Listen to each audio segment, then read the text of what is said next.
All right, so I want to talk about Madden first. Madden 22's. I'm not done with my review as of yet, but right about now, I feel like I have a pretty good idea of what the 6 key features are with this game, right? Now, I'm not going to tell you like necessarily what I think about them yet because I'm still kind of formulating my opinion. I might say a little bit here and there, but the one thing I notice is trench play definitely has changed a bit. One thing that I've always not liked about Madden's, well, not always, because it hasn't always been this way, but recently what I haven't liked about Madden gameplay is that on the defensive end, you're a pass rusher. I feel like dominant pass rushers were nerfed like over the past 4 to 5 years. And it was like almost to the point where it's never any real reason to control a defensive lineman. And I know they tried to address that a little bit in the past, but it just didn't seem like it got there. So I was playing some online games and even playing against the CPU, and I was noticing I was actually getting some of my best results when I was controlling Khalil Mack. Now, obviously, we're talking about arguably the best edge rusher in the game. You know, you get some compensation from Myles Garrett, but I started to see that I was getting some good stuff from that. So I like that. And I like the fact that depending on whatever team you're dealing with, that may dictate who you should control, as opposed to just always take the middle linebacker or every blue moon you take the safety. So I kind of like that. So that's one thing. All right. So that's one key new feature I would say. And they really didn't talk enough about that, in my opinion, dressing that up. And on the offensive line, I saw some double team block animations that I like never seen before. Playing with the Bears against the Chargers in an online game, and my offensive line started keying on Linval Joseph, and I started seeing these double team animations like plowing. I don't know how much I like this though, because I mean we had two guys just completely demolish Linval Joseph.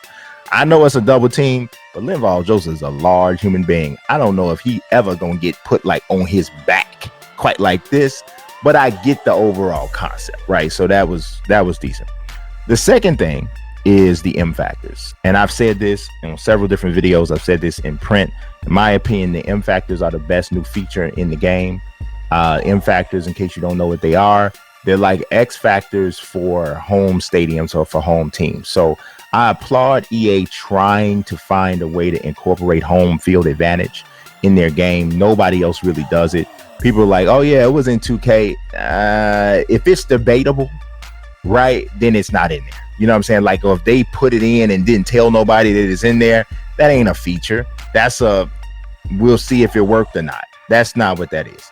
To me, if you deliberately try to say we're going to put this in here to simulate home field or home court advantage, that's what it is. And that's what the M factors are. My issue with M factors is that I don't think there's enough diversity in them. There's too many that are alike, to the point where I never want to forget like what stadium I'm playing in based off of look at whatever the M factors are.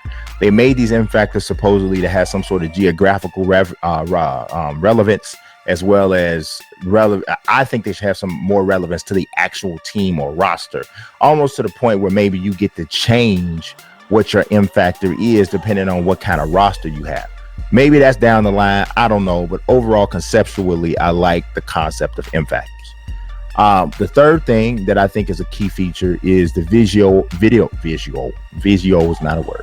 Visual. We're not going through one of them mayoral things. See, I'm really good at saying it now. Like that whole little thing I went through, it's now I'm fixed. Thank you.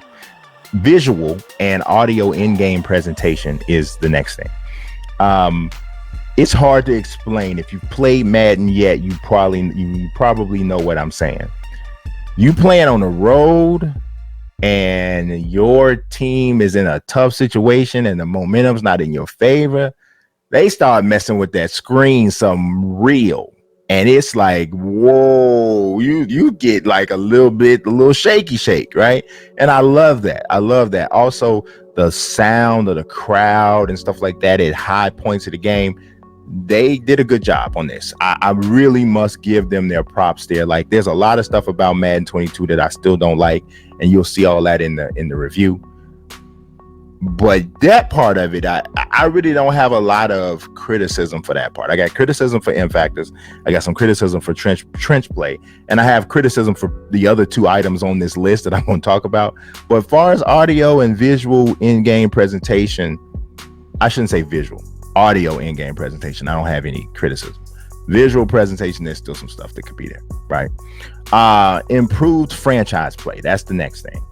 Improve franchise mode, I should say. There's more layers here. Is it a great franchise mode? No, it's not. It's not great. It's better than it was, but it's not great. And so at this point right now, that's kind of what people gonna have to just be okay with until next year, hopefully. I know that the scouting component is going to be added next month. I'm looking forward to that. I'm hoping they got some sort of secret updates that they're going to add to franchise mode that maybe they didn't want to tell us yet because they didn't know if they were going to be able to do it. Hopefully those things come through and it makes franchise mode even better. But right now it's not great. It's just better. It gives you a little bit of hope, I would say, moving forward. But that still is a key new feature of the game. Lastly, I think, and I'm going to group these kind of two together, better face scans of the actual players themselves. And they actually have, well, I actually got two more. I forgot I had one more. I had 5 at first. I changed it to 6. But they got better face scans and more create a player template faces or what have you. So they still don't let you like sculpt faces, which I'm not totally mad at. Like I said, if the game takes place mostly with a person with the helmet on. So I'm more interested in different body types than I am all the stuff you can do with their face. I don't even see the face half the time, not 90% of the time of when you're playing Madden, so, or any football game for that matter. So I don't know that that's all that big of a deal, but I do like the fact that the face scans for the actual players, a lot of them are better. There's still some people out there that's like they recycling the same face scan for like 5 different people. So they got like chubby black man general face mask, skinny light skinned man general face mask, you know, athletic white man general face scan. They got that, and so a couple of those are still sprinkled in and out of there. But they got a lot more scans that are in the creative player faces. There's a lot more of those. Somebody pointed out many of those you can see them in the crowd, which is true, and that does break the immersion to some degree, because you like, wait, I created him, wait a minute, he in the crowd too, you know. So it's whatever. I'm not gonna nitpick too much on that. I do think, I'm gonna be honest with you, I'm gonna be totally honest with you, I don't know why they, and maybe this is my own ignorance, so I don't know, maybe I can talk to a dev for Madden.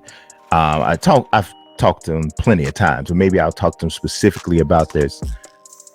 I wonder what is the big deal with having a session once every 3 to 5 years where you have about 500 people come in and get their face scanned, not even at the highest fidelity that you would do for a actual IRL play. And maybe 500 is a lot, but I'm thinking if you do this once every 5 to 7 years, you'll have so many different face types that I'll be able to get somewhat close to whoever it is I'm trying to make. And because we're talking about football, that should be enough. So, but as they have it, there are more options and better face scans. So those are key features. Lastly is, and I'm surprised that I'm even mentioning this, but the Superstar KO mode is actually got a few more layers to it. You can actually use the NFL teams this year. That was kind of a disconnect for me last year. I haven't got as deep into it as I plan to do for the rest of this day. Well, you know, it's going to be some sleep in there somewhere, but I definitely would list it as one of the 6 key features of the game. Now, don't get me wrong, because I'm saying 6 key new features, I'm not trying to tell you there's 6 humongous reasons for you to go buy Madden. That is not what I'm doing here. That is not what I'm doing. I am telling you that these are the 6 things that I have noticed that are like the biggest quote unquote new things to see in the game. So if you can look at those things and then say, hey, do I think this is whatever? Then that will be up to you to make that decision. But this is not an endorsement at all. You know, I don't really give those very much. I give you my opinion, yay or nay. This is not an endorsement. This is more of, hey, this is an observation. So that's why I'm gonna go with it.